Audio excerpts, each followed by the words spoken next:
Under age যে মেয়েরা আছে বা তরুণীরা আছে তারা ম্যাক্সিমামই এর ভিকটিম হচ্ছে। এটা স্বভাবতই বোঝা যায় যে নিষিদ্ধ ফলে আকর্ষণ বেশি।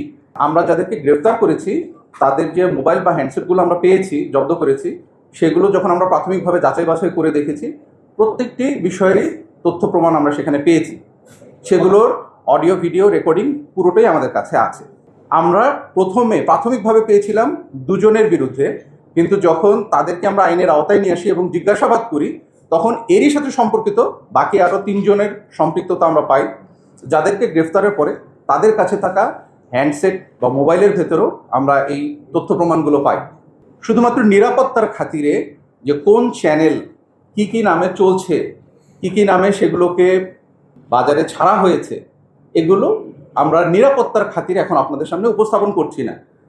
এটা স্বভাবতই বোঝা যায় যে নিষিদ্ধ ফলে আকর্ষণ বেশি। আমি যদি আজকে এই চ্যানেল কোনটা আমরা তথ্য পেয়েছি, কি পেয়েছি না পেয়েছি, সব বিস্তারিত আমাদের কাছে আছে, বাট এই বিষয়গুলো যদি এখনই আমরা জনসম্মুখে নিয়ে আসি, দেখা যাবে যে একটা নির্দিষ্ট বয়সসীমার নাগরিক যারা হয়তো এই বিষয়ে অতি উৎসাহী বা আগ্রহী, তারা হয়তো দেখা যাবে যে এই চ্যানেলগুলোতেই গিয়ে আবার পরবর্তীতে বা এই ধরনের অন্যান্য চ্যানেলগুলোতে পরবর্তীতে গিয়ে সাবস্ক্রাইব করা বা এই অপরাধ জগতের সাথে সংশ্লিষ্ট হয়ে যাওয়ার সম্ভাবনা থাকে। তাই মিডিয়াতে আমরা ওপেনলি এই জিনিসগুলোকে ব্যাখ্যা করছি। এই জিনিসগুলোকে আমরা মনিটর করছি। আমাদের র্যাবের পক্ষ থেকে যে সাইবার মনিটরিং টিম আছে, তারা এগুলো সার্বক্ষণিকভাবে পর্যবেক্ষণ করছেন। এবং এটা শুধু র্যাবের যে সাইবার মনিটরিং টিম মানে পর্যবেক্ষণ করছে বিষয়টা কিন্তু তা না। এটা একটা টিম ওয়ার্ক, এবং এর সাথে র্যাব, পুলিশ সহ অন্যান্য যতগুলো আইন শৃঙ্খলা রক্ষাকারী বাহিনী মাঠে কর্মরত আছে, আমরা সবাই কাঁধে কাঁধ মিলিয়ে একসাথে এই কাজগুলো করি।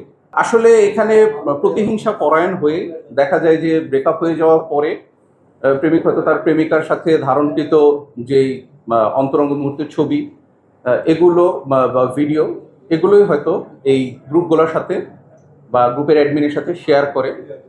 তো এটা একটা প্রতিহিংসার একটা মাধ্যম বলা যেতে পারে, যেটা আমরা প্রাথমিক তথ্যে পেয়েছি। কিন্তু এই বিষয়ে এই অপরাধ জগৎটা আসলে অনেক বিস্তৃত, যেটা হয়তো আপনারা নিজেরাও জানেন যে অপরাধ জগৎটা আসলে অনেক বিস্তৃত।